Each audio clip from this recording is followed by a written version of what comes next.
Presiden Tiongkok Xi Jinping bertemu dengan Menteri Luar Negeri Rusia Sergei Lavrov di Beijing pada hari Rabu 15 April saat Lavrov melakukan kunjungan 2 hari ke Tiongkok.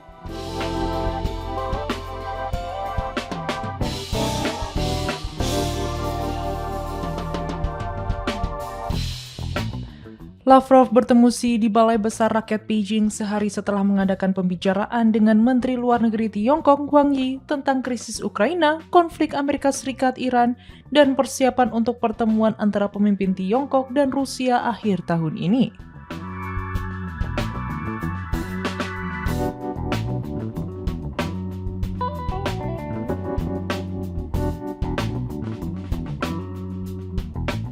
Tiongkok dan Rusia mendeklarasikan kemitraan tanpa batas pada Februari 2022 ketika Presiden Rusia Vladimir Putin mengunjungi Beijing, beberapa hari sebelum ia mengirim puluhan ribu pasukan ke Ukraina.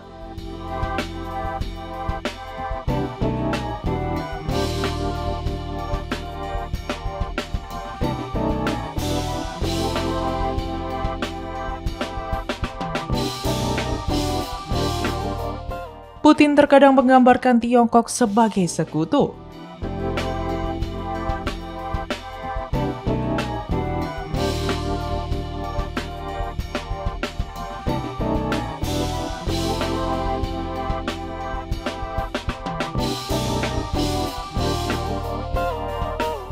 Sebelumnya, Menteri Luar Negeri Tiongkok dan Rusia pada hari Selasa bertukar pandangan mengenai persiapan pertemuan antara kedua kepala negara dalam tahun ini, dan bertukar pandangan mendalam tentang isu-isu internasional dan regional yang menjadi perhatian bersama, termasuk konflik Amerika Serikat-Iran, situasi di Asia Pasifik, dan krisis di Ukraina.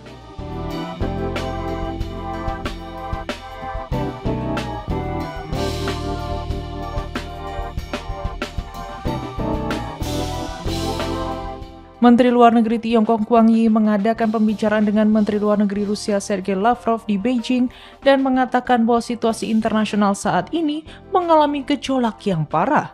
Dampak buruk hegemoni unilateral semakin meningkat, sistem tata kelola global sedang mengalami penyesuaian yang mendalam, dan upaya perdamaian dan pembangunan manusia menghadapi tantangan yang berat.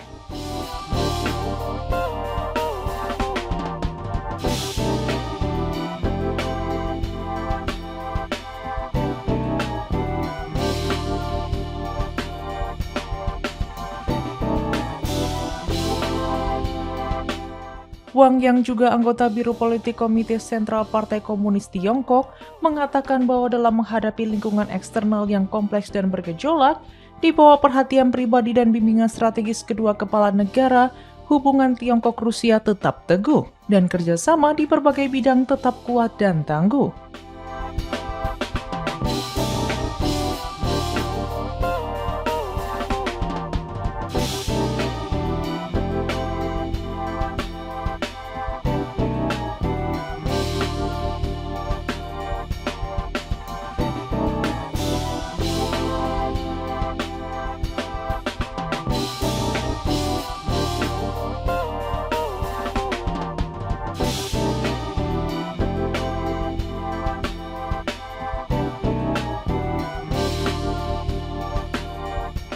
Tahun ini menandai peringatan ke-30 pembentukan Kemitraan Strategis Koordinasi Tiongkok-Rusia dan peringatan ke-25 penandatanganan perjanjian bertetangga baik dan kerjasama persahabatan Tiongkok-Rusia, kata Wang. Menambahkan bahwa tahun ini juga menandai tahun pertama periode rencana 5 tahun ke-15 Tiongkok.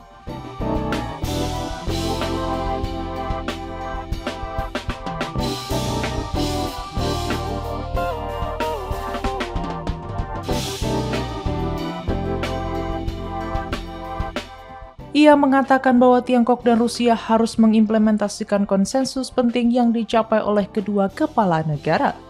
dan mempromosikan kemitraan strategis bilateral koordinasi dan kerjasama yang saling menguntungkan di berbagai bidang ke tingkat yang lebih tinggi.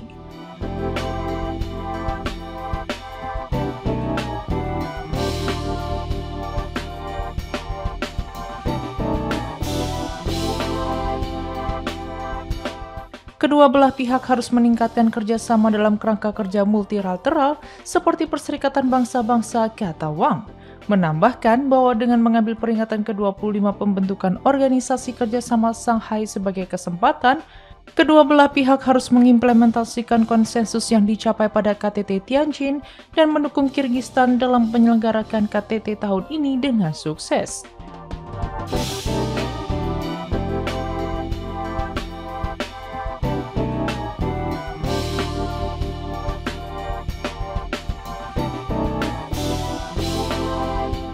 Kedua negara harus bersama-sama mempertahankan momentum persatuan di antara negara-negara BRICS dan melindungi hak dan kepentingan sah negara-negara selatan global, tambahnya.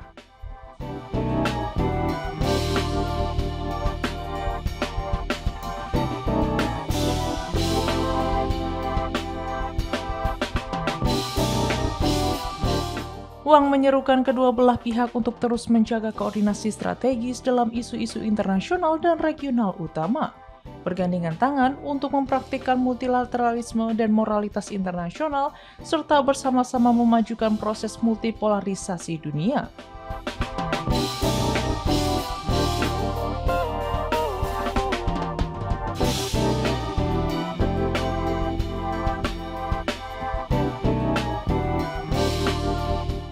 Sementara itu, Lavrov mengatakan Rusia bersedia bekerja sama dengan China untuk menjaga pertukaran tingkat tinggi yang erat, memperdalam kerjasama praktis, dan mencapai manfaat bersama serta hasil yang saling menguntungkan.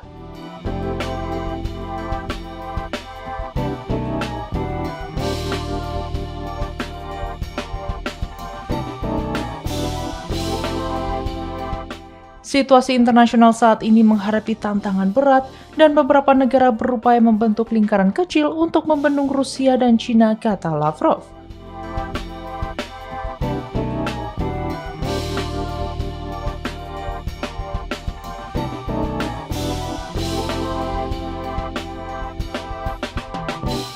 Lavrov menyerukan kedua belah pihak untuk selaras dengan serangkaian inisiatif global yang diusulkan oleh pihak China dan visi kemitraan Eurasia Raya, serta arsitektur keamanan Eurasia yang diusulkan oleh pihak Rusia.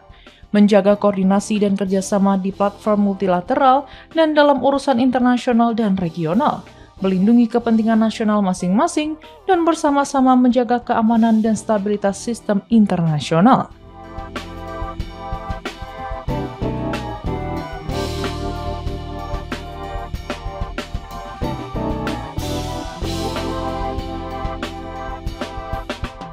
Setelah pembicaraan mereka, kedua belah pihak bersama-sama menandatangani rencana konsultasi Kementerian Luar Negeri kedua negara tahun 2026.